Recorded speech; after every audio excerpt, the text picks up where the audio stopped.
Hello there, my very good friends. On today's wrestling news, we're going to tell you all about the AEW personality who's been quietly removed from the roster. An update on the rumoured Ring of Honor sale. We're going to tell you about the NXT wrestler that was stretchered out of last night's show. And more developments with Cain Velasquez's arrest. I'm Adam Wilborn. And none of these stories are nice, are they? No, not really. No. And this is the news. All right, Chavo Guerrero Jr. There was a bit of a kerfuffle with him yesterday because it became apparent throughout the course of the day that he had disappeared from the AEW AllEliteWrestling.com roster page. If you go on there now, he isn't there, or wasn't there at the time of recording, I should say. He was actually there the other day because I personally was looking at the roster listing and went, oh, Chavo, oh, what's he up to? He hasn't been around in a while. And then went into the, mentally went into the thing, oh yeah, he took some time off for Young Rock, where he's a wrestling all of that stuff.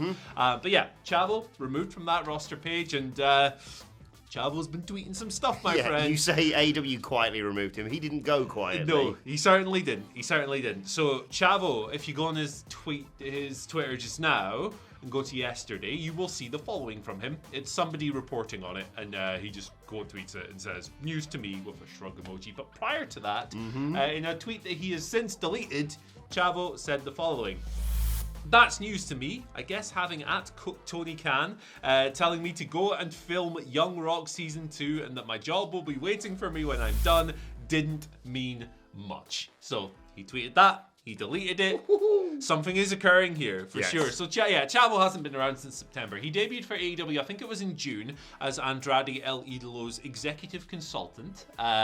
Just kind of milling around in his suit and everything. But they twatting people with iPads. Twatting people with iPads that are seemingly made of bricks because they seem to concuss lethal every single time. Look, no! I survived. But yeah, he hasn't been around since September when the reporting was that he was going to do the Young Rock stuff, but he'd be back. I don't know what the heck's going on here. Obviously, if the guy has been told that he'll have a job waiting for him when he comes back, and then that turns out not to be the case and a promise has been broken, that is obviously very bad. However, we don't have confirmation that he's actually been let go from AEW or anything like that. So I think we need probably more information on this before passing a true judgment. It's just a weird situation. Yeah, exactly. It would be very unique for something like this to happen in AEW because obviously they've been very consistent with what they do. They will either offer someone a new contract or just simply let theirs expire so they can leave and go somewhere else. They don't release people. They don't fire people. They don't release people. They don't do that sort of thing. Obviously. Well, what I will say is I was on the roster page randomly the other day and, it could just be a technical glitch. I was looking on there and looking at people's records and stuff. And I know he hasn't wrestled, so why would this need to be updated? Yeah. But Danhausen's record is his 2021 record rather than his 2022. I don't know, it doesn't matter. But what I'm just saying there is clerical issues can just happen, technical problems. It could simply be that, or it could be something a lot bigger. But I don't think snitch tagging your boss on Twitter is the best idea. Take it up internally. Yeah, probably not the best approach there. We'll see how this shakes out. Indeed. Right, Tony Khan's got that huge announcement on AEW tonight. Bless you. That was a good sneeze. Yeah, when he gets excited, he sneezes. Yeah, that's me. He's got a huge announcement tonight. Loads of speculation. We've done podcasts all about this. Go and check them out, WhatCulture Wrestling, wherever you get your podcasts from, about what this possibly could be. Is it a New Japan show? Could they be coming to the UK? Please. Or could it be him potentially buying Ring of Honor? Now, this isn't directly related to that. It's just a nice way of me segueing into this story because more rumours have come out surrounding the potential sale of Ring of Honor. It comes from Fightful Select. No crap, just Sapp. Sean Ross Sapp of Fightful Select talking about this just before, of course, Ring of Honor returns on the 1st of April with their Super Card of Honor show. Ever since Ring of Honor sort of not closed down, but closed their doors temporarily, let's say, there's been talk of a potential sale. And apparently, Fightful Select claim there have been way more bidders than expected. Now, in terms of numbers, sort of sources vary on this. One source had the company valued at $40 million back in 2020. Another person related to Ring of Honor said it was actually more like half that. And additionally, another Ring of Honor source has stated that it was around $30 million for 50% of the company. That had been quoted to a previous buyer. It's seemingly becoming more and more likely that Ring of Honor gets sold, Andy. I mean, even if, and I do hope they continue it as a promotion, it's a great promotion, when I know some people who work for it, for example, or have worked for it in the past. Joe Hendry, a great legend of WCPW. Just got announced for the Supercard of Honor show as well. I hope that they continue this company, but even if they don't, the tape library alone is sensational. Oh yeah, for sure. It's a classic tape library that if one of the other things, of course, that this AEW announcement has been linked to is a potential streaming service. If they were able to acquire the rights to that tape library, that would add a lot of value to an AEW streaming service. Honor Club exists, obviously, but not quite as comprehensive as a lot of us would like. With regards to this, we should probably point out that it's all rumor and stuff. Right? Yes. This stuff. It's purely speculative. Ring of Honor have not formally confirmed anything or anything like that. But yeah, a weird situation. We don't know what Ring of Honor is going to resemble when it comes back. Sinclair Broadcasting, who own Ring of Honor, are richer than God. So whether or not the promotion is actually worth X amount of $1 million is immaterial, because they can go, hey, we don't need to sell it. We're really rich. Yeah. We'll see what occurs. Whether or not this is linked to the Tony Khan announcement, who the hell knows? But yeah, I mean, I don't like the complete consolidation of pro wrestling. I like people having as many different places to work as possible. Yeah.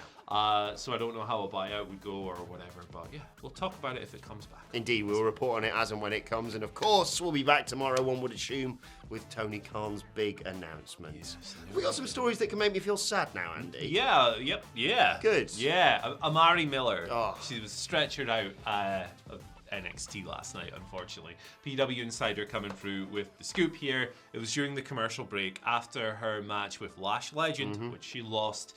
She was stretchered out and she was due to be checked out by WWE's medical staff. There's no updates on her condition or how she's doing, but obviously we wish her well. So her and Legend, they wrestled before.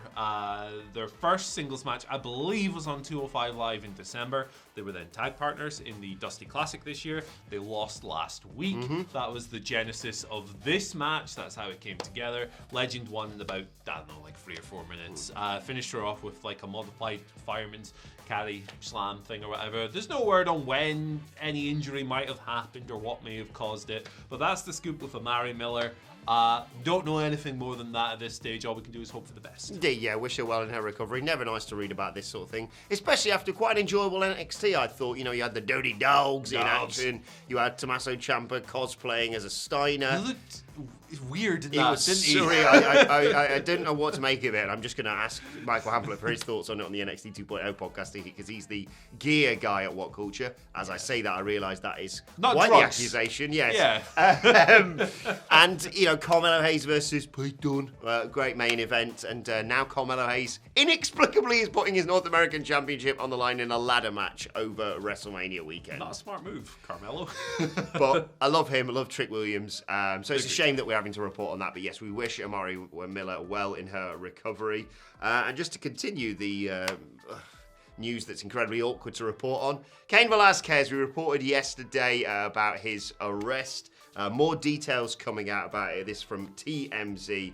He was arrested, by the way, for an incident that saw one man taken to hospital with non-life-threatening injuries. TMZ reporting that Velasquez spent the night in jail and was booked on an attempted murder charge. A hell of a lot of speculation online. We are obviously not going to talk about that. Specifics still remain a bit unclear, but he was involved in a shooting near a high school. He's still in jail as of this morning, and he's going to be arraigned on the attempted murder charges later on today. No room for speculation here, Andy. No, for sure. It'll come out in court when it's arraigned later today, I imagine, and then going forward, whatever comes of this.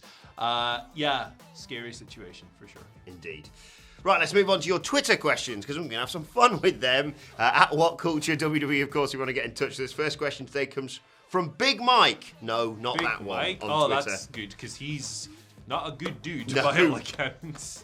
Different one. Different Big Mike. The good Big Mike. Says, Morning Legends, with Stone Cold's return, should WWE do teasing shots, or tease shots, quad bikes, beers, leather waistcoats, etc., but not actually have him show up until night one? He beats up KO doing an I Hate Texas promo, and then asks for the match on night 2. Ooh, interesting. I think you've chosen the more interesting option creatively and the more exciting option that would result in better television. But I think WWE should announce it as soon as possible. yes, I think how many tickets they need to sell? 20,000 for each night. So they've sold a lot already because it's a big ass building. So I'm not dissing them. AT&T, is it? Or anything.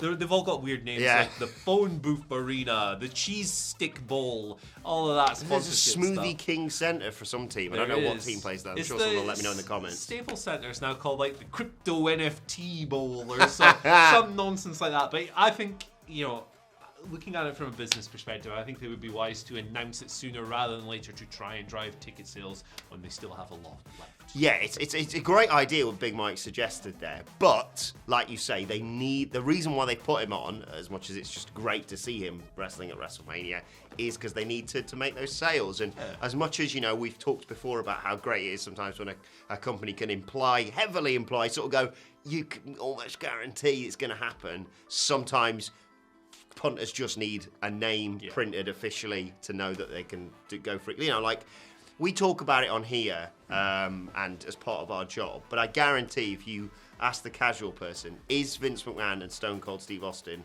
not going to wrestle each other, but wrestling at WrestleMania, you and I would probably say almost guaranteed now. Yeah. Everyone else is a bit like, well, they've hinted at it and I've heard people talking about it. But until the day comes or until it's officially there on WWE's social media or whatever it is, I'm not buying People who are out of the bubble will respond to an official announcement. Exactly. There you go. And as my phone's on airplane mode, tweets aren't loading right now. So let's make up our own questions. If you were any kind of cheese, what would you wrestle as an olive? Red Leicester. Fair enough. Red Leicester, yeah. I would wrestle a cow. Anyway. Jake, of course, gives us our second question of the day. Who on WWE's main roster, Jake asks, do you think could actually pop a number for NXT 2.0, who realistically you think Vince would allow to do a short program down there? Ooh. They got the Dirty Dogs. This is a cursed question. They've had Riddle down there being the shaman. And none of them have really done all that. Charlotte wasn't. Let's not forget. Yeah, made a particularly big difference. They put Edge down there after winning the Royal Rumble, and his quarter hour bombed. It got smoked by the Penelope Ford Kip Sabian wedding on the other channel. Obviously, that was a different era of NXT, but WWE have created this environment where there are very few people on that roster who you can reliably point to every single week who are going to drive a number forward.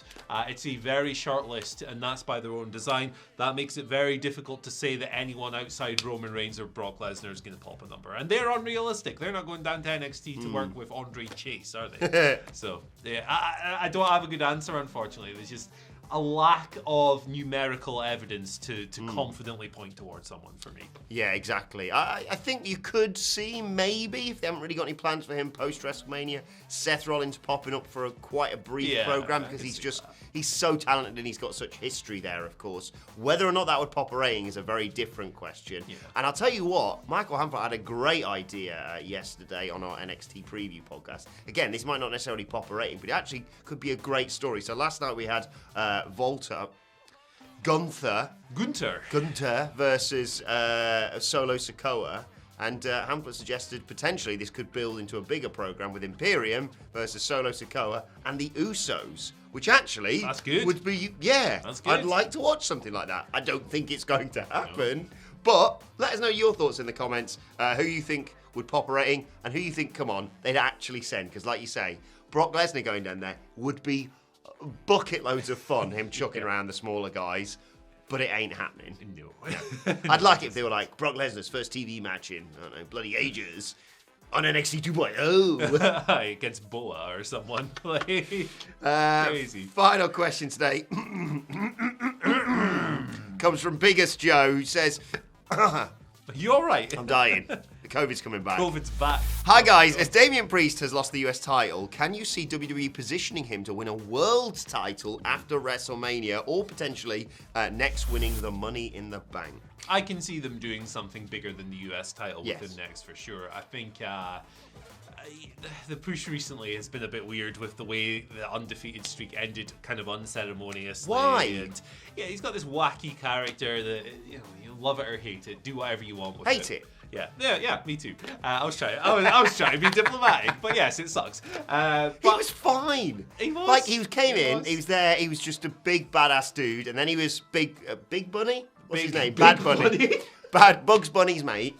And then he sort of got a bit of momentum off that. Yeah. And then inexplicably they went, wait a second, your name's Damian Priest. In terms of like the quality of his push, he's kind of gone from Bad Bunny to Rampant Rabbit, hasn't he? But yeah, I do think he's somebody that they earnestly want to do something with. Whether or not they will do it well is another thing entirely. But I could definitely see him in both of those slots, and I think like. With where he is at his stage in his career, Damian Priest not a young man. It would be a good idea to push him sooner rather than later. Yeah, I think it's fair to say you could see the likes of Priest and McIntyre, for example, on the other brand, being set up as title challengers when they do that weird title unification. Here's a new title thing that we talked about yesterday. It's not actually a unification. Here's an interim belt. Yes, exactly. So I think it could well be, the likes of Priest and McIntyre doing that. In terms of Money in the Bank, it should go to Sami Zayn. It just should. Yes. It just should. Yeah. Like, he's the perfect guy for it. And I know I wouldn't want this to happen, but it almost doesn't matter at that point whether or not you give him the successful cash-in or not. You should, because my God, it'd be dumb to have him fail, but he just would work with just carrying the briefcase around for 6 months. Don't have him lose it either. Just be a prick. Otis. Just be a prick. Imagine, they do the personalised ones. I'm not even going to speculate, because I don't want to get too excited, but it's another one of my pasty bets this year. Sami Zayn wins the Money in the Bank. I think Alexa Bliss is going to win the women's one. And then, somehow, The Fiend is going to end up as Raw Women's Champion. Because The Fiend, his lore is in Alexa Bliss. Yeah. So he's the women's champion. She's walking around with a briefcase. Lights go down, lights come back up. Oh, it's the lantern with his face out. The flipping Fiend. The freaking Fiend. And that's all we'll say this week, because we get in trouble yesterday. Love Fiends away. Let's move on to today's and finally, and I know they do this all the time, but this one tickled me greatly. The Young Bucks bio has changed. The year is 2018, they write. An unknown number appears on his phone, but Matt doesn't pick up. There is no AEW. Matt and Nick are now Mort and Jack Maxon. They are not happy. I don't know why, but Mort and Jack Maxon tickle me greatly. I'd love to see a wrestler called Mort. Don't, I'm here for this. They're good at pushing people's buttons, aren't they? Exactly. Look, and if you don't like that sort of thing, you're boring. Well, how about don't go on the internet about it. Yeah. About that, just hit be like, the block button more often. That's my advice. If you ever find something on social media you don't, just block it, man. Like, you don't need to give these things your energy if you're not into them. Just get rid of them. Exactly. Put them in the bin. Let us know your thoughts on that and all of today's news stories in the comment section below. Don't forget to like, share, and subscribe.